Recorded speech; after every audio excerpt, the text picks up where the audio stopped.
Hey, and welcome to Seeing with Sam. I am your host, and I know that I'm definitely running a little late on this retrograde video, but let me tell you, life's been whoo definitely with, the shadow period seeming to affect me more this time than I think it ever has, and you're going to see why here in a minute. But just a quick background on the retrograde. I know many of us already know about Mercury retrograde, its effects, and all the other things. But for our newbies who are terrified of the retrograde, it is not a time to be terrified. It is not a time to freak out. It's not a time to lose your marbles at all. Absolutely not. Mercury retrograde is quite literally just a time to slow down, take a chill pill, do some reflection, and really work on those things that have been on the back burner way too long. So now that we got that quick little snippet out of the way, and hopefully I soothed your fears a little bit, because I can promise you I survived a lot of retrogrades, and I have yet to have anything break, if you will. mm,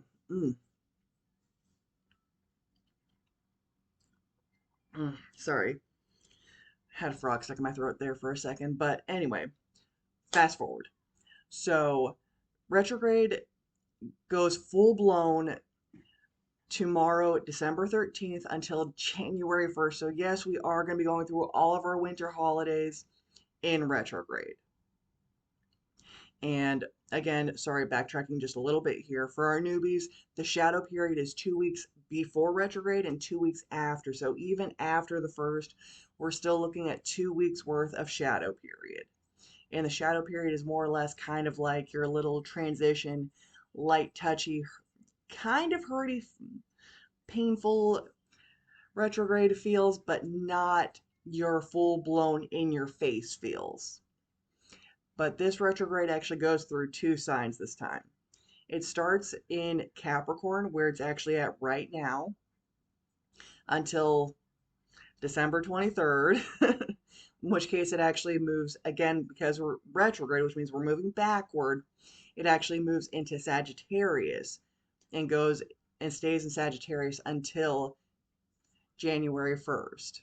Still stays in there for a little bit during the shadow period, but we're just worrying about the direct effects right now. So, again, quick recap. December 13th through January 1st, we're looking at direct, full blown retrograde, crazy energy that's going to be in Capricorn from now until December 3rd, and then it moves into Sagittarius for the rest of retrograde.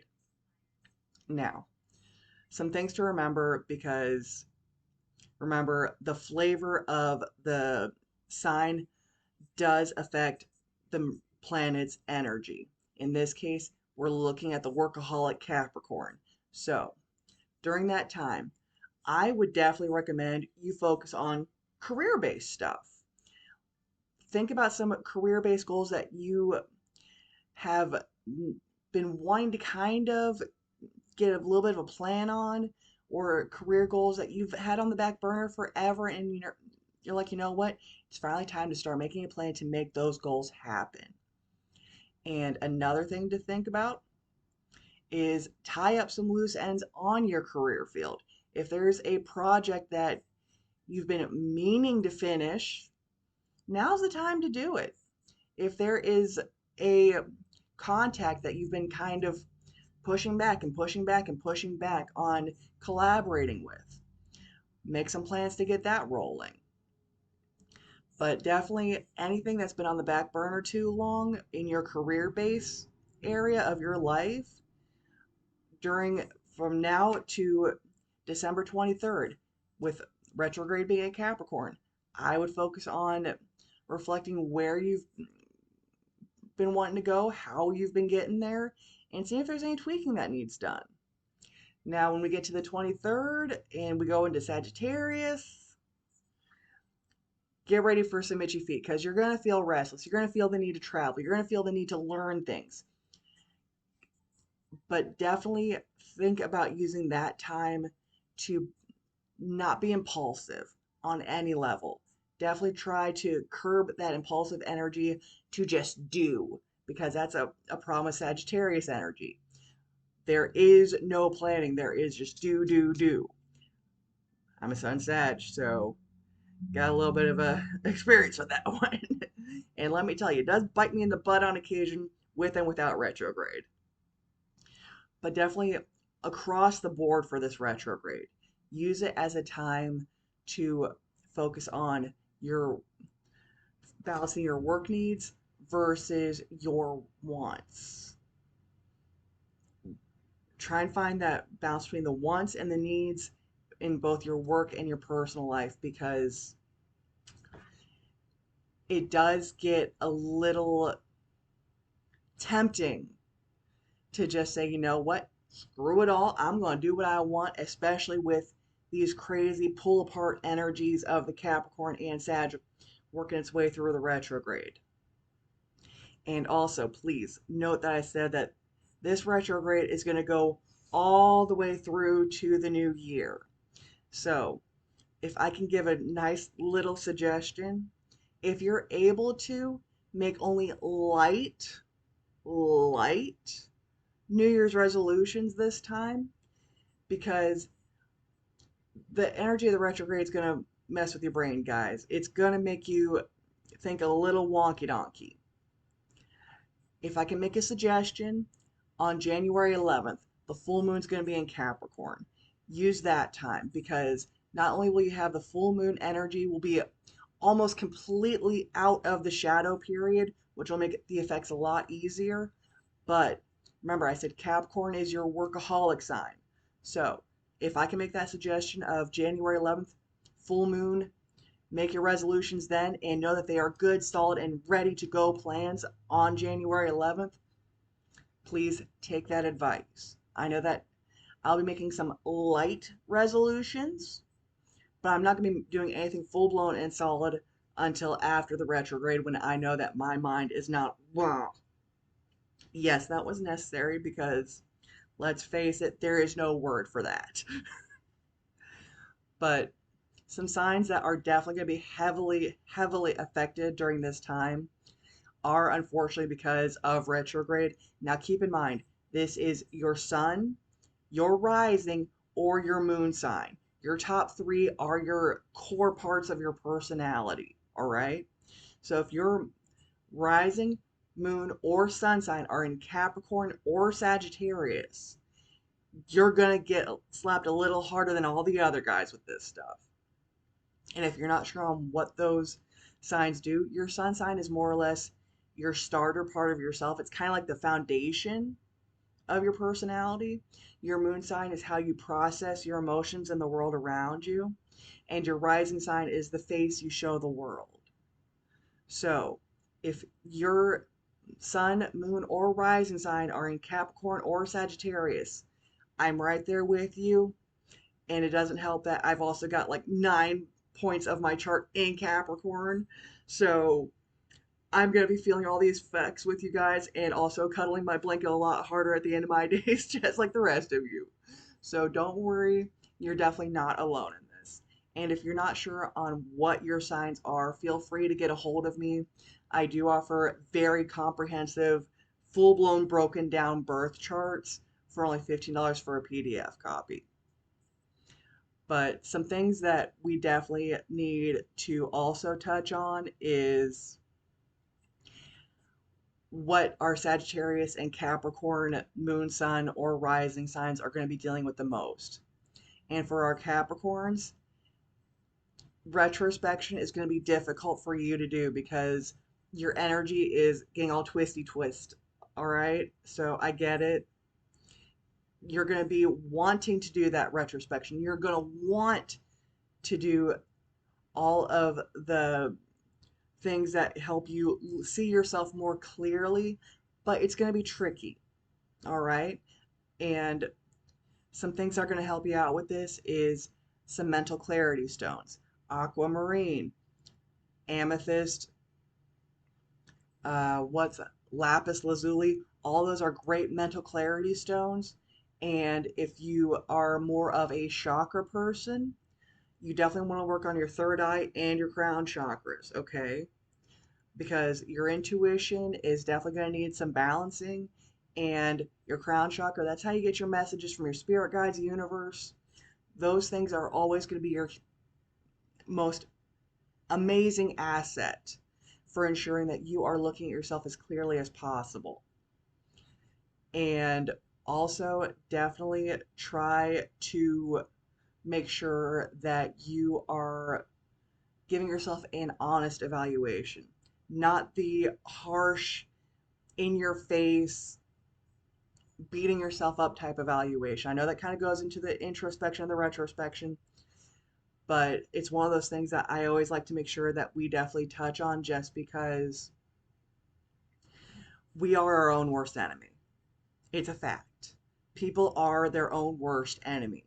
So that's why I want to always touch on those. And if you want to make sure that you get some stones that are going to ensure that you're kinder to yourself, I definitely recommend some tried and true rose quartz for self love, raspberry quartz, some opalite. Opalite's a really good one to help you with your self reflection. And for our Sagittarius people, we're definitely going to want to look at our past. I know that we don't like to. We avoid looking at the past like the plague because we're like, hey, it happened. Why bother? It's cool. It's fine. There's a reason why we keep on making the same mistakes, guys. It's because we don't look at our past. So, definitely, I would definitely say all of my fellow Saggies try and reflect on the past, tie up any loose ends there during this retrograde season, and as difficult as it is, try and square with it because the only thing it's going to do is keep on lingering. And why not use this retrograde time to clear it out so that we can have room for the new 2024? It's coming, it's on the way. We might as well get the most advantage we can, right?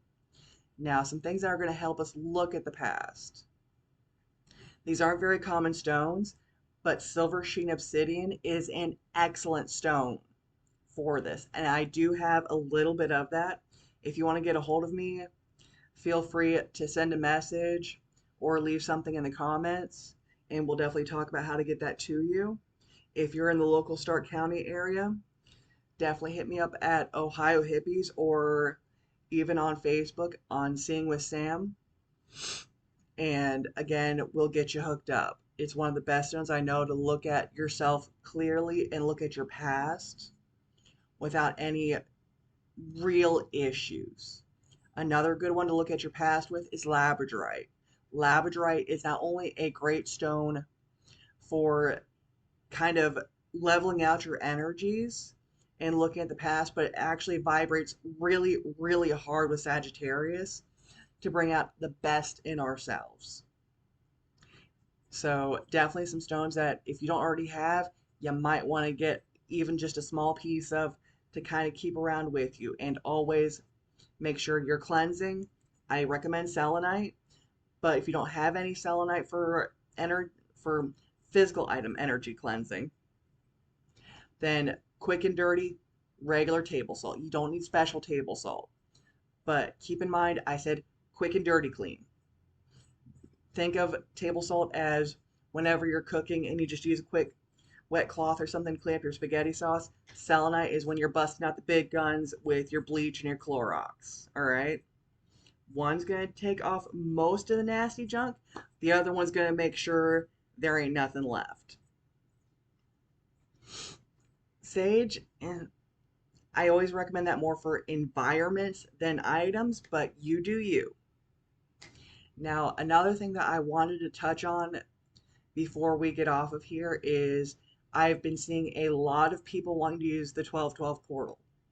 I know we're a couple hours late by the time you probably see this, but I'm going to ask you to think before you use that 1212 energy. Think about the fact that right now we are in a retrograde shadow period. Think about the fact that retrograde starts tomorrow. Think about the fact that the 1212 portal and those retrograde energies are all cosmic, astrological, and universal energies. Okay? If we've already got one side already kind of wonky donkey and a little on the twisty side, what could that possibly do with your intentions for the 1212 portal? I always say this because it's much like doing spell work, all right? I would never recommend anyone doing any level of spell work if they are not in a good, proper mindset. I would not recommend using the 1212 portal for anything unless that retrograde was not in effect right now. You do you, but if you are one of those that chooses to do the 1212 portal, whatever goes wonky, do not blame karma. Do not blame the universe hating you. And do not think that you have a karmic debt somewhere or some other crazy crap other than just the fact that you chose to use wonky energy without thinking about the possible consequences, knowing that there was a possibility. Now, anytime that you ever want to use portals, hey, by all means, I encourage it after you check and see how the other energies are looking. All right? Anytime that you ever use cosmic energy, look at how all the energies are looking because it's all connected. It's all, think of it as like a giant tree. If you got one part of the tree kind of dead, you kind of want to look at the whole tree to make sure that you want to use it for firewood to keep your house warm, right? It's the same way with using portals during retrograde. Retrograde is not exactly a diseased part of the universe, but it's definitely looking a little on the shaky side. If I were a person that was going to use portal energy, I would definitely try to wait until things were a hell of a lot more stable across the board. Now, do we always have a planet somewhere in retrograde or somewhere kind of wonky? Yes, we do. But there's three planets that if they're in retrograde, be careful on using those universal energies. And that's Mercury, Venus, and Mars, because those are the guys that are closest to our planet and the guys that are going to have the most effect on us. Jupiter out, hey, they have a more generational and less direct effect. So, my 1212 portal people, be careful and safe with your energies. For my Capricorn and Sag people, and again, that's sun, rising, or moon, I'm going through this retrograde in a little bit of a rough spot right there with you, so you're not alone. And remember, retrograde's going from December 13th to the 1st. Just use this time to chill, take some extra time to do anything, double check yourself every which way to Sunday, and get on those old projects. But until next time, have a as fabulous as a day you can. If you're wanting any more extra info on the retrogrades, feel free to get a hold of me. And I look forward to seeing all of you Thursday at 9 for the lives. Have a great day, guys.